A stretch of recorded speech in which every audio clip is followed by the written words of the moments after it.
Hello there, ladies and gentlemen, and welcome to another video.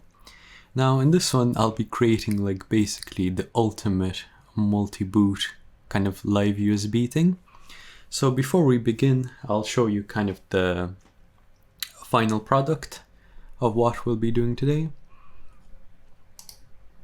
So I hope you can see my laptop. This is kind of hard to record, so I'll just turn it on there.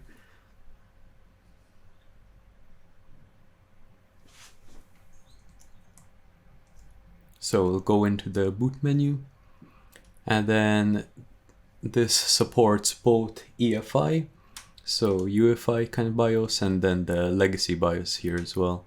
So you can see here the generic storage device, that's what the USB stick is. So we'll jump into the EUFI version. And as you can see, it looks like this, looks really cool. Nicely CyberPunk styled. And then you can like go down and have like some memtest utility here and some other stuff as well. And then you can just basically boot from this. So for example, if I choose Ubuntu, and then let's just boot into Ubuntu.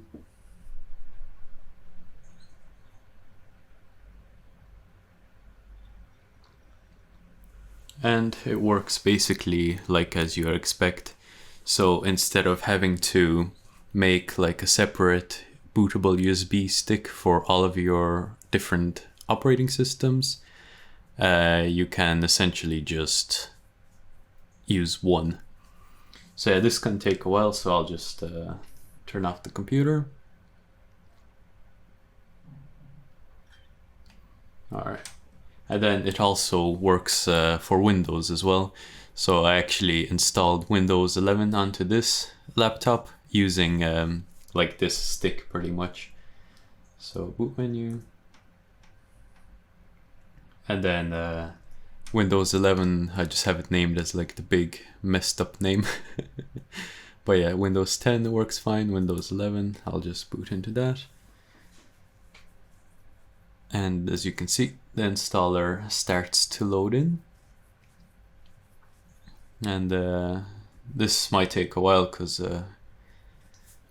this laptop is quite slow, but we'll just shut it down here. To basically achieve what I showed you there, we're going to be using Ventoy. So if you go into their Ventoy GitHub and then download, go into the releases and just download this WinZip one. And so once you got that downloaded, you will have a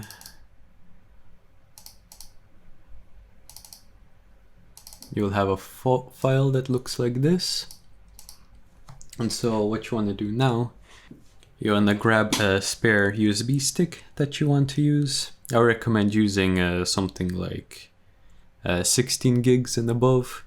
So 16 gigs will do like 5 operating systems for you, depending on the size, of course, because like stuff like Windows is around 4 gigabytes, 5 gigabytes. But anyway, plug in your USB stick and then double click on this and press OK. And you'll see a window like this. From the drop down, select select your USB stick. So in this example, I'll be using a different one. So as you can see, it says like Ventoy is already installed. But yeah, basically, if you don't have it installed, this won't come up and you'll just want to press install. And if you want UEFI support, just press secure boot support inside here. And in the partition style, you can do MBR. So this will support pretty much every single thing. GPD is handy if you're only like using I don't know, I suppose modern hardware or whatever. But I recommend MBR since it works for everything anyway, so you might as well.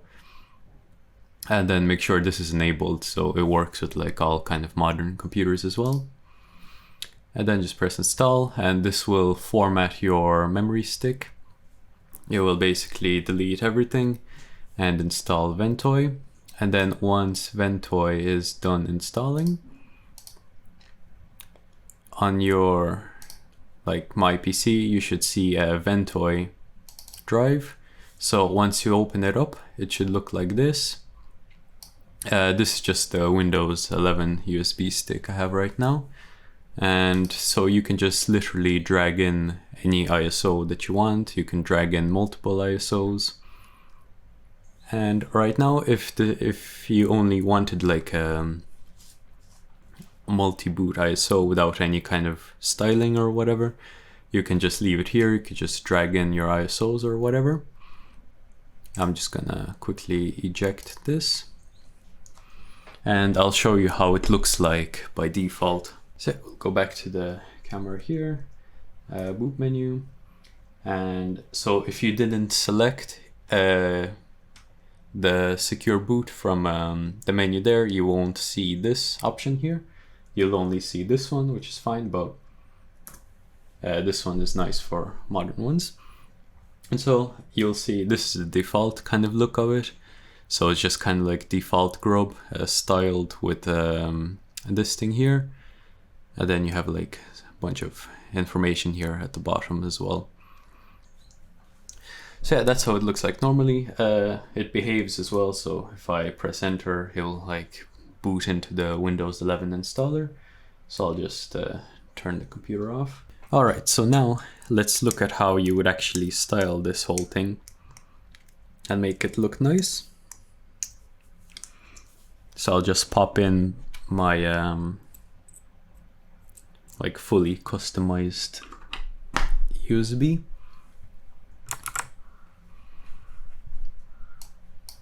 All right, so here it is. And as you can see here, there is kind of two files. So ISO and Ventoy. Now the ISO file contains basically all of the ISO images. So all of these are inside their own folder, and I'll tell you the reason why that is later. But first of all, what you want to do is you want to head over to the ventoy.net website, and you can go through, you can read most of this stuff here. So we're primarily going to be using the plugin. So if you go into like global plugin controls, and you could just start there. And so basically what you want to do is on the root of your Ventoy drive, what you want to do is create a folder called Ventoy. So just right click new folder, and then inside here you'll have ventoy.json. Well, you'll need to create this file as well. So it's just it's basically what they talk about here. As you can see, ventoy.json. So it just reads this file, and then you can do extra stuff. So yeah, my JSON file looks like this. So what I have here is this default search route. So as you can see here, and if we go down here, there it is again. So this is basically where Ventoy will search for your ISOs, because you can actually, if you really wanted to, yeah, so if you actually really wanted to, you can store other files in here, and this way Ventoy, when it's used as like a live USB kind of thing, it will only search inside this folder, and it won't like waste time looking inside your other folders. So I recommend you all to do that if you're going to use the USB stick for anything else. So yeah, the next thing is actually the theme. So the theme is basically a grub 2 theme. So if you just Google GNOME, or just Google grub themes, like it should be the first thing. grub themes, and yeah, there we go. So it's the GNOME look here. And so what I did was, you can like look through all them, they're all pretty good.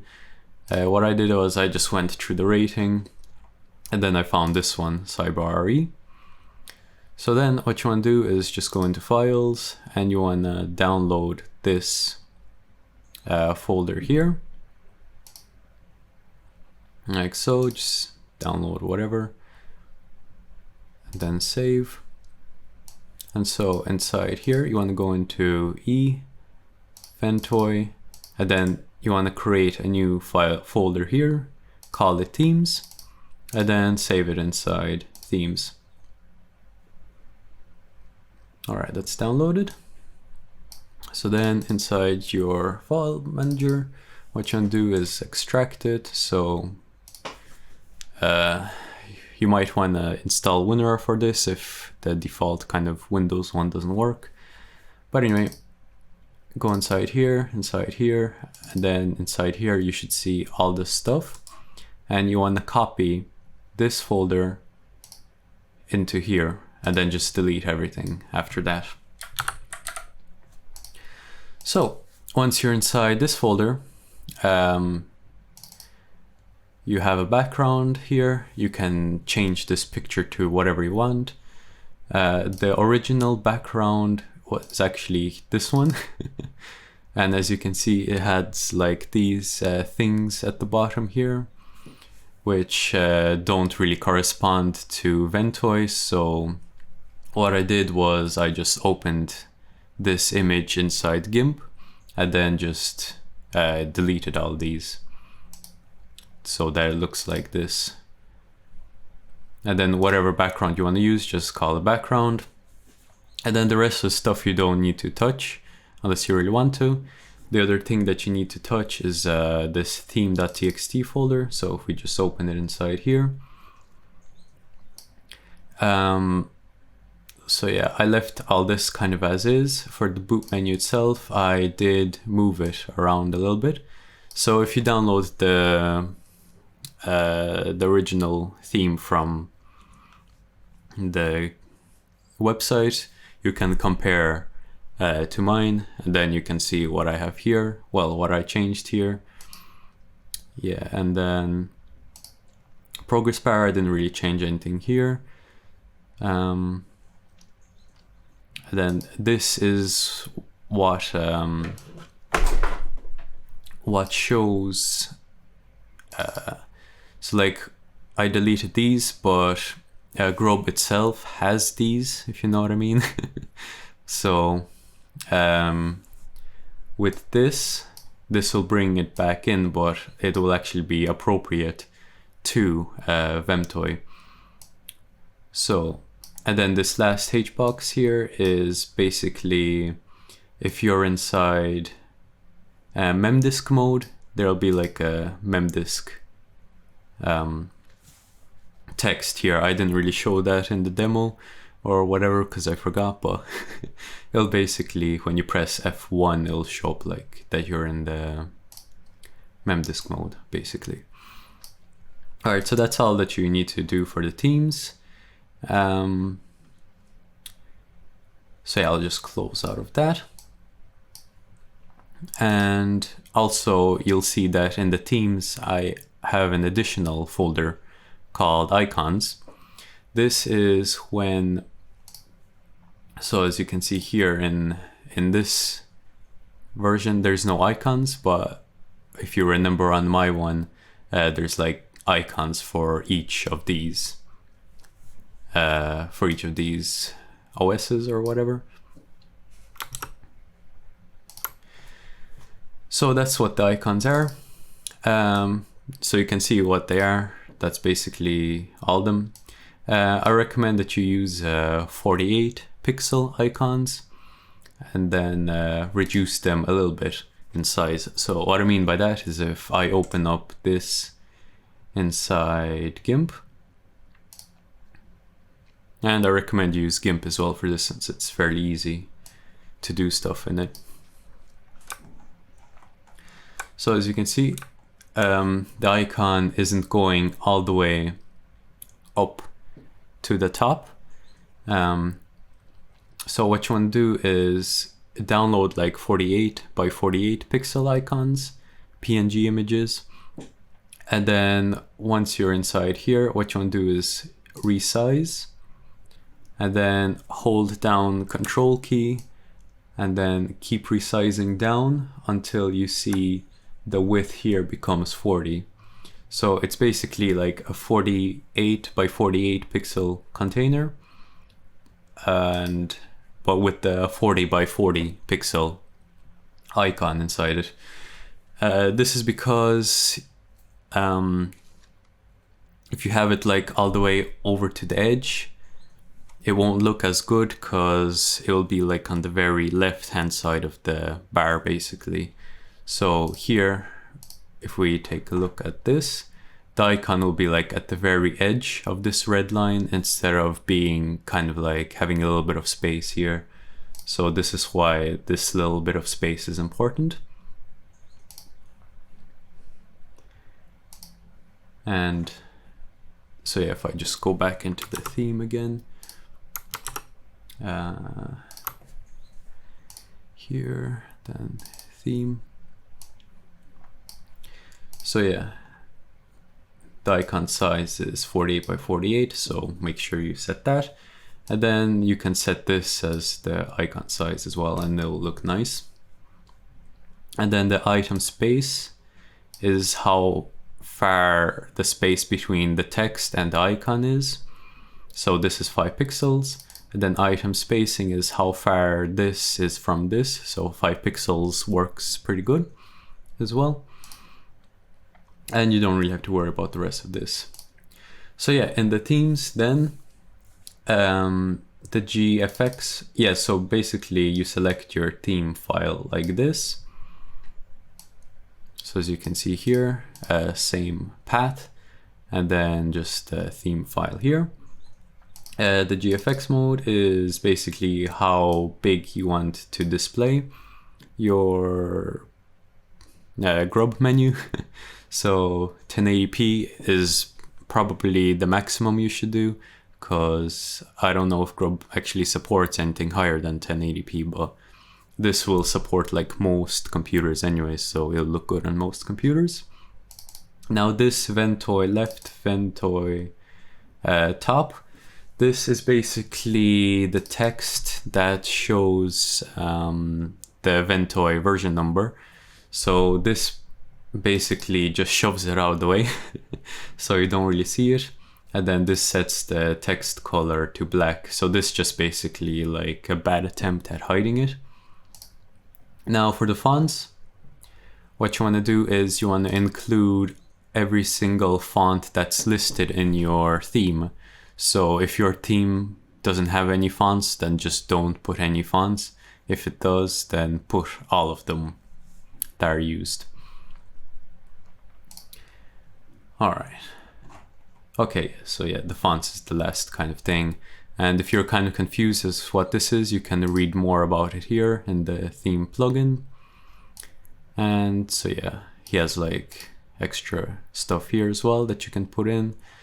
So yeah, next thing is the menu class. Now, what this is basically the icons. So the parent, so actually I'll just go into this menu class plugin here and you can like take a look at it. So he explains it very nicely here. So basically what this means, the parent is inside here. So for example, the first one here is Ubuntu. So parent is Ubuntu. This is the file. And then the class is Ubuntu. So what the class means is, if I go into the themes again and then the icons, the class just basically is the Ubuntu here.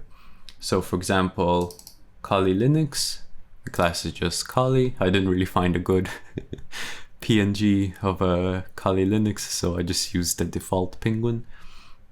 And then Arch, the class is just Arch, so it's whatever your PNG name is without the actual PNG folder. And so yeah, that's it really.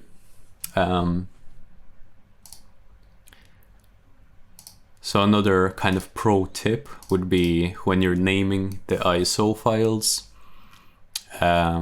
name them. So here I have like 0_0 for the first one, and then Ubuntu I think is the second one. Oh no, it's not. It's probably Kali's. Yeah, so Kali's the second one. So _1_. So this way, if you can order basically your images, because Ventoy orders the images by name.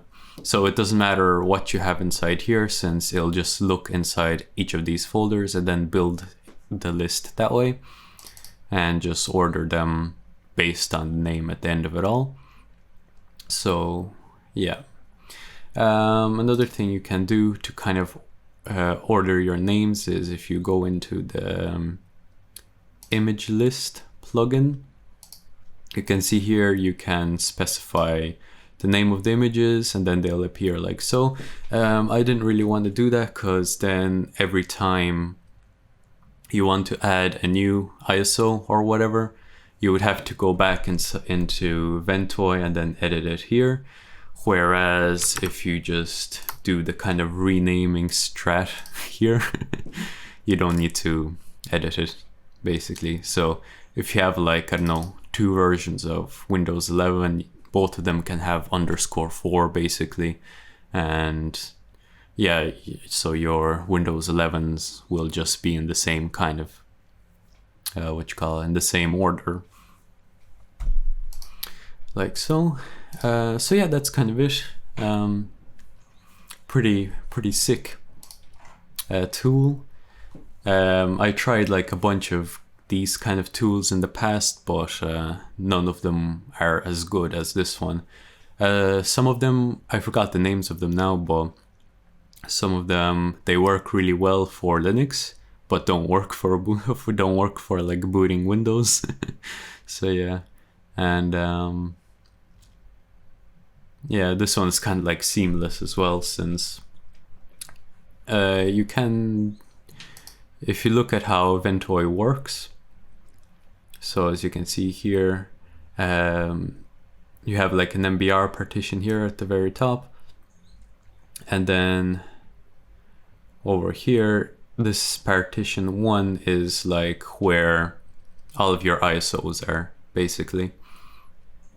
So yeah, so partition 1 is essentially this, what you see here. So it's very seamless, you know.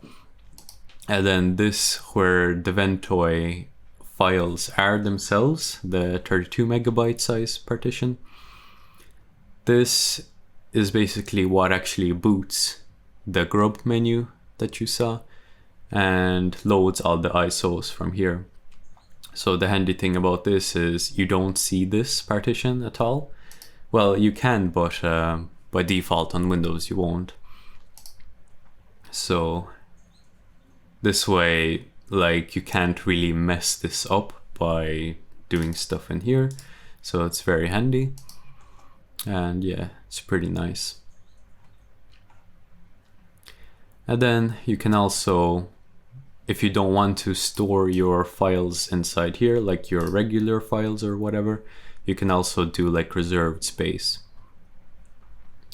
So it shows you how to do the reserved space partition configuration, and then you can do reserved space here. But I honestly think as long as you set the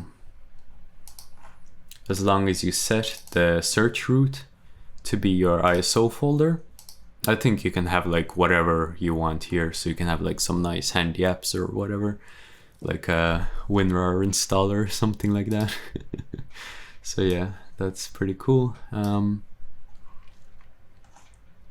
yeah, that's it. Just kind of wanted to show you boys how to do this, how to make a ultimate bootable USB solution basically. So yeah, thanks for watching and bye bye.